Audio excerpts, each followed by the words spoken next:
காஞ்சிபுரம் தமிழ்நாடு முதுகலை பட்டதாரி ஆசிரியர்கள் கழகம் சார்பில் காஞ்சிபுரம் மாவட்ட முதன்மை கல்வி அலுவலர் அவர்களை நேரில் சந்தித்து புத்தாண்டு மற்றும் பொங்கல் வாழ்த்துக்கள் தெரிவிக்கப்பட்டது.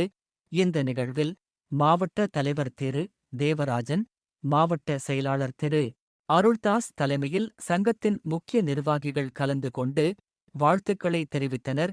அதேபோல் மாவட்ட கல்வி அதிகாரிகளையும் மாவட்ட கல்வி அலுவலகத்தில் கழக நிர்வாகிகள் சந்தித்து புத்தாண்டு மற்றும் பொங்கல் வாழ்த்துக்களை தெரிவித்தனர்.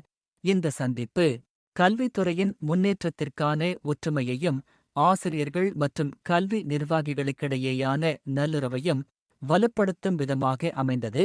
இதுபோன்ற கல்வி நிகழ்ச்சிகள், பள்ளி சார்ந்த ஆண்டு விழா போன்ற நிகழ்ச்சிகளை செய்தியாக வெளியிட தொடர்பு கொள்ளவும்.